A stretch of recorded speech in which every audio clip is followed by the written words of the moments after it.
अखबार, या मैं कहूं कि ऐसे 3 अखबार, नवजीवन, कौमी आवाज और नेशनल हेराल्ड, जिनकी स्थापना भारतीय राष्ट्रीय कांग्रेस के तमाम बड़े नेताओं ने, पंडित नेहरू,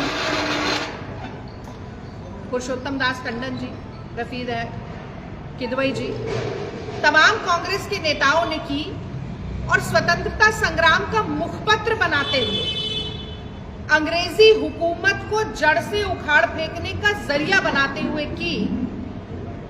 उस अखबार से एक तो चिढ़ अंग्रेजी हुकूमत को थी, इतनी चिढ़ थी कि 1942 में भारत छोड़ो आंदोलन के दौरान इसको बंद कर दिया गया। 3 साल ये अखबार बंद रहा। एक तो अंग्रेजों को चिढ़ थी और उन्हीं अंग्रेजों को माफीनामे लिखने वाले, उनकी पेंशन पर जीने वाले और उसी भारत छोड़ो आंदोलन का विरोध करने वाले जो लोग थे, आप समझ रहे होंगे किसकी तरफ इशारा है, आज उनके वंशजों को चिढ़। तो अंग्रेज चिढ़ करते थे और आज चिढ़ते हैं उनके वंशज। वो इसलिए क्योंकि स्वतंत्रता संग्राम में योगदान के नाम पर जिनके पास विरासत के नाम पर नील बटा सन्नाटा, शून्य और सिफर हो, वो बार बार स्वतंत्रता संग्राम सेनानियों पर, महापुरुषों पर और उनसे जुड़ी हर विरासत पर प्रहार करते हैं। अब हम आगे बढ़ते हैं सिलसिलेवार तरीके से। तो एजेएल, एसोसिएटेड जनरल लिमिटेड नाम की एक नॉट फॉर प्रॉफिट कंपनी को बनाया जाता है इन तीनों अखबारों को चलाने के लिए। और समस्या ये होती है, जैसा कि आप हमारे पत्रकार बंधु खासतौर से जो प्रिंट मीडिया से आते हैं वो ये बात जानते होंगे कि अखबार अक्सर मुनाफे में नहीं चलता है, नहीं चलता है ना, बहुत हद तक जो है वो घाटे का ही सबब है, पहले भी था आज भी है। तो ऐसा हुआ कि एजेएल जो है वो मुनाफा नहीं कर पाया, ऋण चढ़ता गया, बढ़ता गया और इतना बढ़ गया कि आप जैसे तमाम पत्रकार जो उस वक्त उन तीनों अखबारों में काम करते थे, उनका वेतन देने के लिए, उनका पीएफ देने के लिए, उनकी ग्रेच्युटी देने के लिए, यहाँ तक कि बिजली का बिल और टैक्स भरने तक के लिए पैसे नहीं थे। तो कांग्रेस पार्टी ने ये सोचा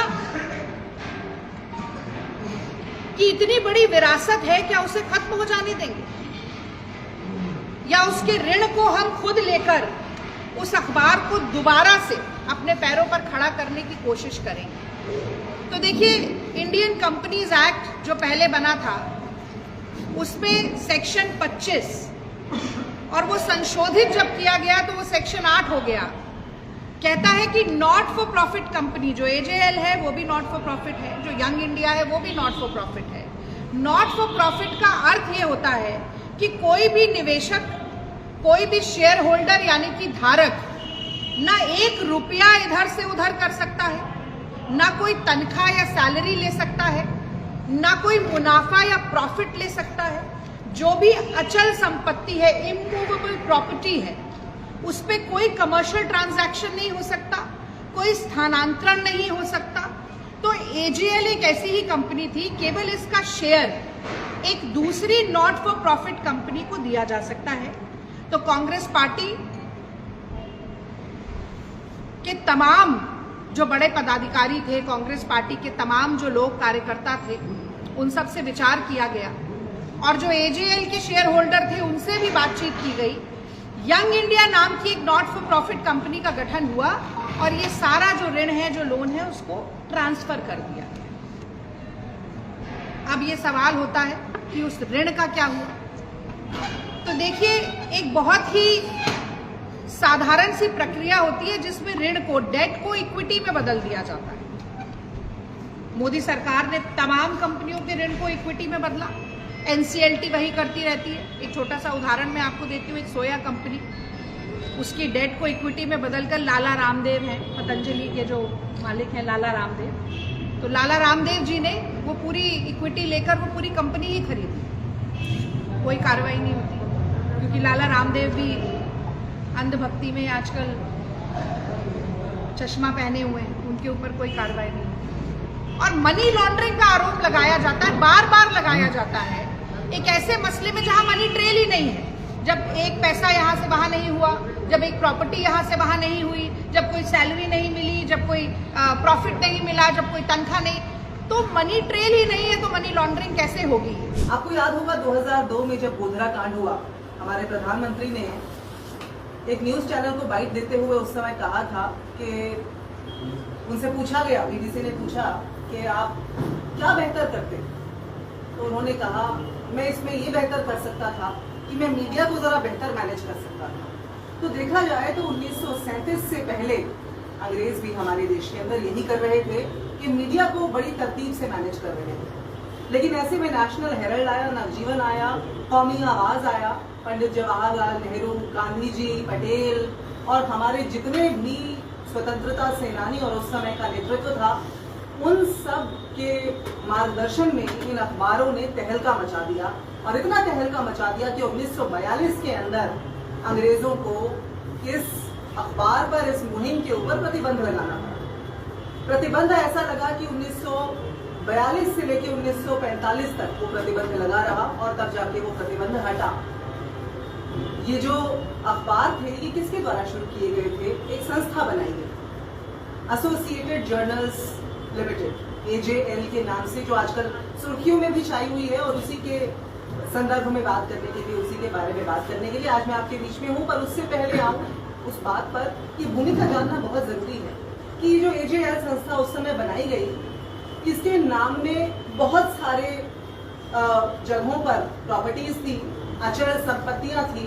दिल्ली, पंचकुला, मुंबई, लखनऊ, पटना और इंदौर में अचल संपत्तियां थी और आज भी हैं।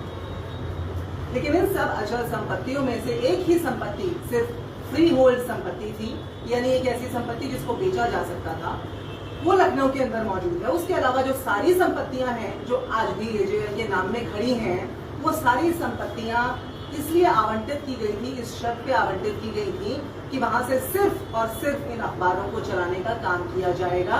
उसके अलावा उन संपत्तियों से कोई ना मुनाफा ले सकेगा ना दे सकेगा। अब देखिए दोस्तों, क्या हुआ कि ये तो थी अंग्रेजों के दौर की बात। अंग्रेजों के दौर में प्रतिबंध लगाया गया, लेकिन आज जिसको हमारे प्रधानमंत्री अमृतकाल कहते हैं, उस अमृतकाल में आखिर क्या हो रहा है? उस अमृतकाल के अंदर झूठ फैलाया जा रहा है तो सत्य बनाम मिथ्या की एक लड़ाई छिड़ गई। हमारी तो धरोहर है नेशनल हेराल्ड, जिसने स्वतंत्रता आंदोलन में पूरी सक्रिय भूमिका निभाई और वो किसी प्रकार से घाटे में चला गया। उसके पुनरुत्थान के लिए हमने जो है यंग इंडिया जो है शुरू की और उसमें जो है हमने इसमें जो है हमने इक्विटी ली, उसके तहत जो है ताकि इस अखबार का हम पुनरुत्थान कर सके। यहाँ पर बात होनी चाहिए थी कि चांद पर कैसे पहुंचा जाए, मंगल पर पानी है कि नहीं है, बच्चों के भविष्य के बारे में, रोजगार के बारे में, महिला सुरक्षा के बारे में, तमाम उन चीजों के बारे में जो इस देश को आगे लेकर जाती हैं।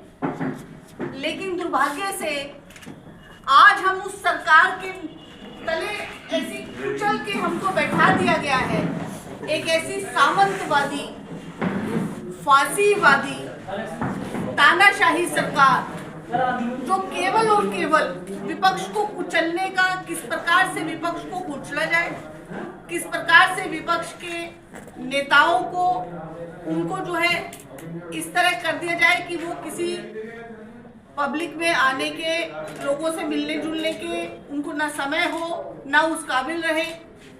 इस प्रकार की मंशा लेकर ये सरकार चली। आपने देखा होगा कि 10 साल में ईडी ने जितने भी नेताओं पर रेड डाली या केस किए, उनमें से 98% जो है वो केवल विपक्ष के नेता हैं। क्या ऐसा क्या जादू हो गया कि एनडीए के खाते में एक भी भ्रष्टाचारी नेता नहीं, जबकि मोदी जी तो चिल्ला कर मंच से बोलते हैं कि 70,000 का घोटाला है, मैं चक्की पिसवाऊंगा, फिर उसको जो है डिप्टी चीफ मिनिस्टर बना देते हैं।